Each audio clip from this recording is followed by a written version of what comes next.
Reason, binigyan din naman ni Senador Sherwin Win Gatchalian ang kahalagahan ng edukasyon, kapayapaan at inklusibong kaunlaran sa Bangsamoro Autonomous Region ng Muslim Mindanao.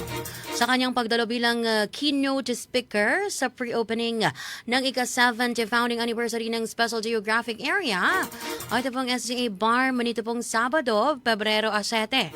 Sa kanyang naging talumpati, Sir Nation, kinilala ni Gatchalian ang desisyon ng Bangsamoro government na ilaan ang 20% ng kabuang budget nito sa sektor ng edukasyon.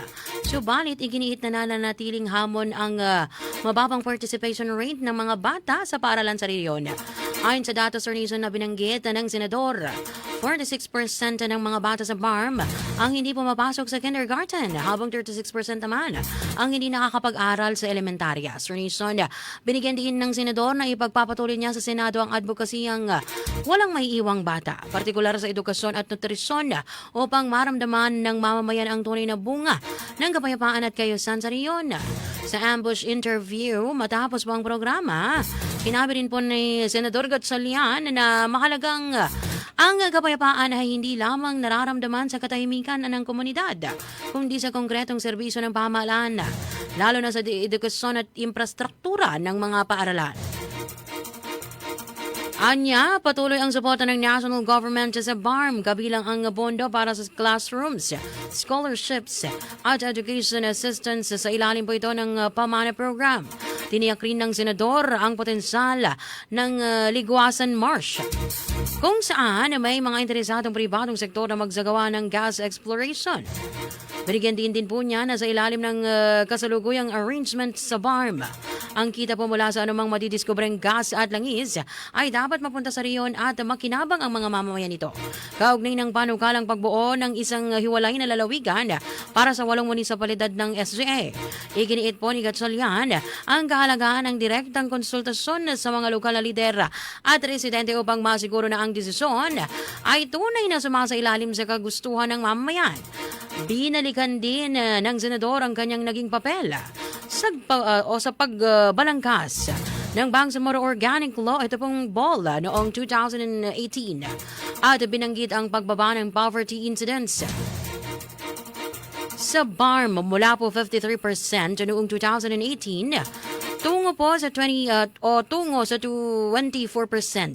noong 2019, na anya'y patunay ng positibong epekto ng kapayapaan kapag sinabayan ng tamang pulisya at sapat na pondo.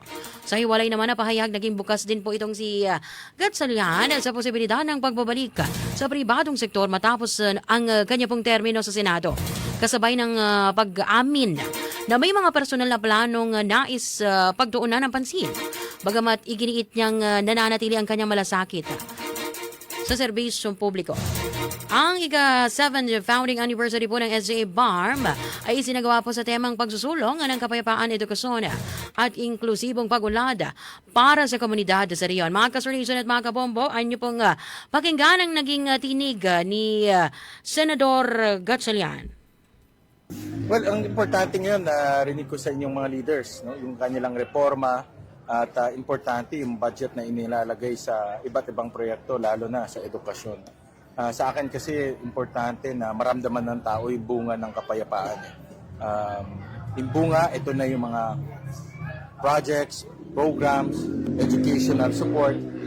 So ito yung mga importanteng nararamdaman. At natutuwa ko, very happy na narinig ko kay Chief Minister, sa inyong mga opisyales na nag-umpisa na sila dito sa mga programa. Kami naman sa national government ay susuporta kami. Of course, gusto namin yung masarap sumuporta ng mga lugar na sinusuportahan yung sarili nila.